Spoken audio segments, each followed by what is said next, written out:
Tuh. Saya Kita mulai lagi. mm, Ya. Assalamualaikum warahmatullahi wabarakatuh. First of all, I would like to thank to Mr. Dedi Kurniawan who give our team the opportunity to present the result of our discussion regarding a difference culture between Indonesia and England. Here we take four factors of cultural difference, namely in terms of social norms, time management, family, and learning awareness. Okay, before we start the presentation, please allow me to introduce myself. My name is Nurfadul Azima and my college. My name is Dwi Hidayah. My name is Lara Stiani. And my name is Fatika Yulistari.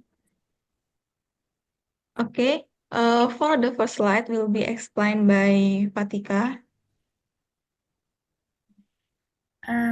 Okay, in the first slide is social norms in Indonesian and England. Relationship in Indonesian.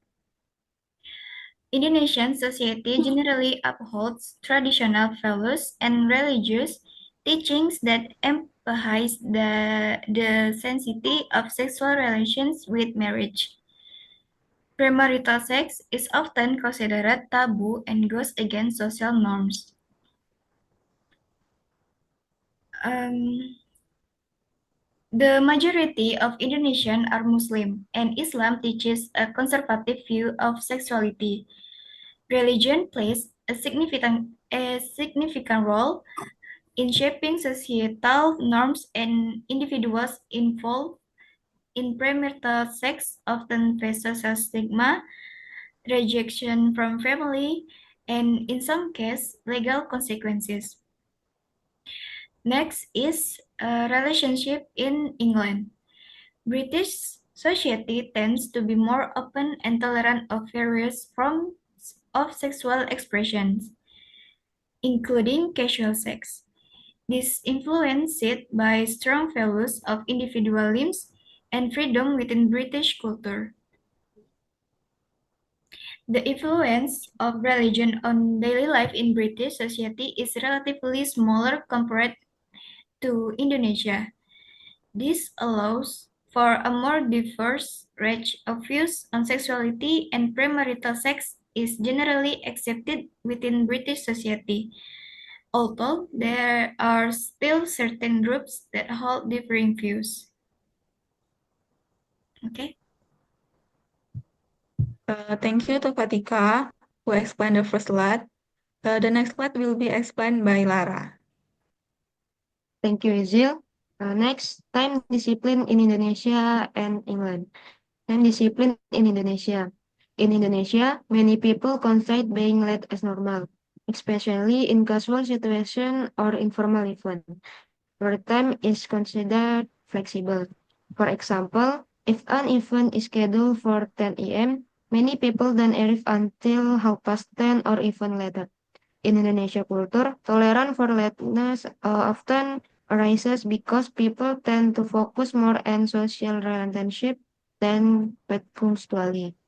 Time discipline in England. In England, punctuality in high valued. For them, being late, even by just a few minutes, is considered rude and show a lot of respect for others. If someone know they will be late, they will usually let you know in advance. For example, for meeting or appointment, they always try to arrive on time or even a few minutes early. This show that respecting other people time is an important part of Brighton culture. Thank you to Lara who explained the second slide. For the next slide is explained by Dwi. Okay, thank you, Izil. Family in Indonesia, in England. Family in Indonesia. In Indonesia, family are of the extent, where extended family members stand as grandparents, uncle and auntie, live together or have very close relatives. Family, these are very close and involves shows a mutual comparison refers for friends and family are equally relevant. Gender roles else tend to be more traditional, where men are often considered the head of the family and women focus on childcare and household. Family in England. In the England, nuclear families are more common, consisting of parents and children only. The here individualism in British social means 10 children tend to live independently after reaching adulthood, after moving out and building their own lives. Thank you to Dwi who explained the third slide. For the last slide will be explained by me. Learning awareness in Indonesia and England. Number one is focus.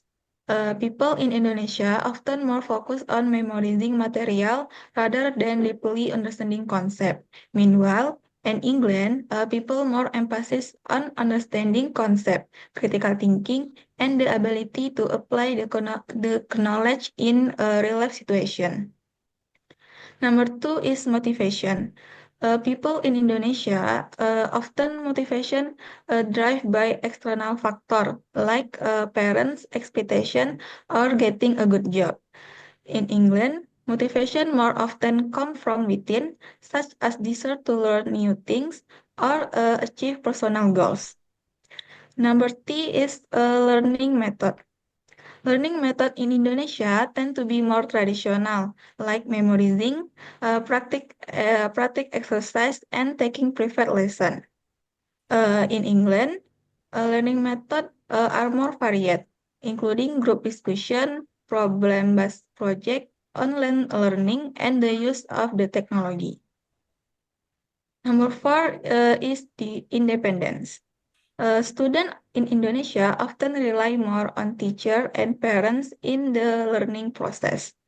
Students in England are encouraged to be more independent, seek information on their own, and take responsibility for their own learning. Okay, that's all the result of our discussion that we can present. Hopefully, what we convey can increase our collective knowledge. That's all from Team H. Wassalamualaikum warahmatullahi wabarakatuh.